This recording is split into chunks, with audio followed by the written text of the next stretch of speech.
एक बहुत ही विवादास्पद पुस्तक जो जम्मू कश्मीर सरकार द्वारा संचालित लाइब्रेरीज पुस्तकालय प्रणाली में शामिल की गई है, जिस पुस्तक का शीर्षक, जिस पुस्तक का title personalities and legends of J&K और जिसका प्रकाशक पैराडाइज पब्लिशर के नाम से रखा गया है, जिस पुस्तक के अंदर कोई शिक्षा की सामग्री नहीं है। इस पुस्तक के अंदर कोई ऐतिहासिक विवरण नहीं है, बल्कि एक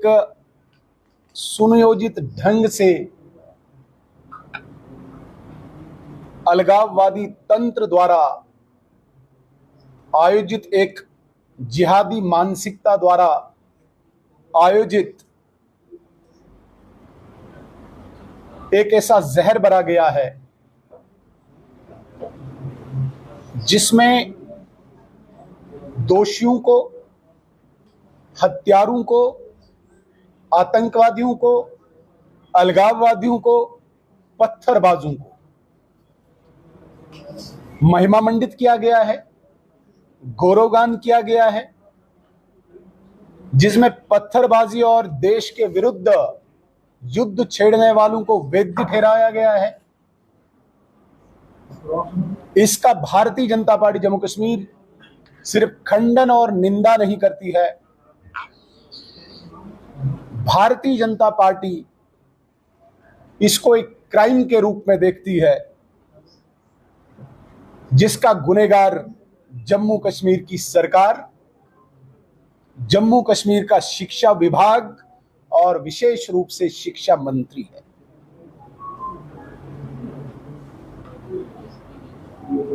बड़ी अजीब विडंबना है कि कुछ समय पहले एक ऑर्डर निकलता है, उस ऑर्डर में शिक्षा के विशेषज्ञ नामित किए जाते हैं, नॉमिनेट किए जाते हैं, और वो शिक्षित, वो विशेषज्ञ इस बुक को प्रमाणित करके जम्मू कश्मीर समग्र शिक्षा अभियान का लोगो लगा के जम्मू कश्मीर के स्कूल्स की लाइब्रेरीज में वितरित करते हैं पढ़ने के लिए। जिन स्कूल्स को हम देश या राष्ट्र का आधार मानते हैं, उन स्कूलों में ऐसी सामग्री प्रदान करके युवा मनु में, युवा मस्तिष्कों में जहर भरने के काम किया गया है, देश के विरुद्ध नफरत फैलाने का काम किया गया है, देश की सेना के विरुद्ध घृणा का वातावरण बनाने की कोशिश की गई है। और मैंने जो शब्द हत्यारे, दोषी, आतंकवादी, अलगाववादी शब्द प्रयोग किया है, ऐसे लोग जिनको सर्वोच्च न्यायालय ने हत्या के जुर्म में फांसी की सजा दी हो, ऐसा मकबूल बट आतंकवादी इस पुस्तक में शहीद का दर्जा पाता है। जो 2008 के मुंबई हमलों का मास्टरमाइंड, जिसको संयुक्त राष्ट्र ने अंतरराष्ट्रीय आतंकवादी घोषित किया, ऐसे सईद हाफिज को प्रशंसा की गई है। जो 2010 के जम्मू के और कश्मीर के दोनों संभागों में देश के विरुद्ध नफरत फैलाने का एक मास्टरमाइंड था मसरत आलम भट्ट, उसका गौरवगान हुआ है। सईद अली शाह गिलानी, शबीर शाह,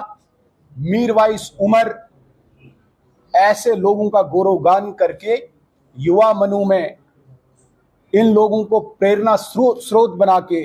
देश के विरुद्ध एक युद्ध छेड़ने का काम पुस्तक के जरिए किया है। इसलिए हम इसको, पुस्तक को एक ऐतिहासिक विवरण के नजरिए से न देखें, ये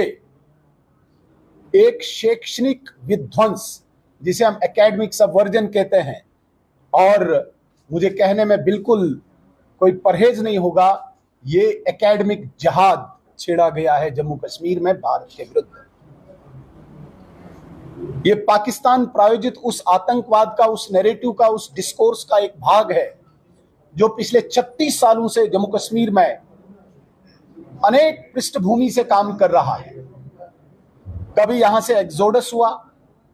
कभी यहां पे सिलेक्टिव किलिंग हुई, कभी यहां पे देश के विरुद्ध, देश के संविधान, देश के संप्रभुता, एकता, अखंडता के विरुद्ध सड़कों पे नौजवानों को लाया गया, कभी यहां पे डेमोग्राफिक दृष्टिकोण से, पॉइंट ऑफ व्यू से यहां पे एनक्रोचमेंट की गई, जिसे हमने लैंड जिहाद की संज्ञा दी। और इस सब जिहाद को प्रोटेक्ट करने के लिए एक बौद्धिक संरक्षण का काम जिन मेन स्ट्रीम पॉलिटिकल पार्टीज ने किया, उस मेन स्ट्रीम पॉलिटिकल पार्टीज में अव्वल नंबर पर नेशनल कॉन्फ्रेंस है, जिनकी सरकार आज जम्मू कश्मीर में चल रही है। और इस एकेडमिक जिहाद के द्वारा दोबारा से नौजवानों में, बच्चों में इस प्रकार का जहर बनकर दोबारा से अलगाववाद या आतंकवाद के इस रास्ते पे लाके जम्मू कश्मीर में इस प्रकार की पार्टियां पुनः जम्मू कश्मीर को रक्त रंजित करके अपनी राजनीति को बढ़ाना चाहते हैं। भारतीय जनता पार्टी आज इस मंच से, इस प्रेस वार्ता के माध्यम से ये मांग करती है कि ये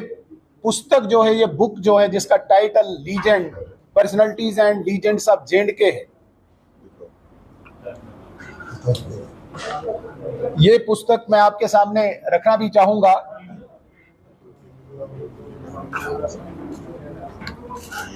इस पुस्तक में सबसे चिंतनीय और सबसे गंभीर बात यह है कि भारत को कब्जा करने वाला राज्य बताया है IOK, इंडियन ऑक्युपाइड कश्मीर। एक जगह पे तो एक शब्द IHK बोला है, इंडिया हेल्ड कश्मीर। आप अंदाजा कीजिए, जिस भारत के करदाता, जिस भारत के टैक्स पेयर की कमाई से ये पुस्तक छपती है और स्कूल के बच्चों को पढ़ने के लिए दी जाती है, उसी भारत को दमनकारी राज्य, दमनकारी एक प्रदेश की संज्ञा दी गई है, जो बिल्कुल अनएक्सेप्टेबल है, जो अस्वीकार्य है। और भारतीय जनता पार्टी इस मंच से, आपके इस प्रेस वार्ता के माध्यम से तत्काल प्रभाव से इस बुक को बैन करने की मांग करती है। ये बुक बैन होनी चाहिए। और मैंने पहले ही कहा कि ये केवल निंदा करने की केवल बात नहीं है, ये सेडिशियस है। इसको भारतीय न्याय संहिता की जो भी उचित धारा है, उस धारा के अनुसार तुरंत कार्रवाई करके इन्वेस्टिगेशन होनी चाहिए।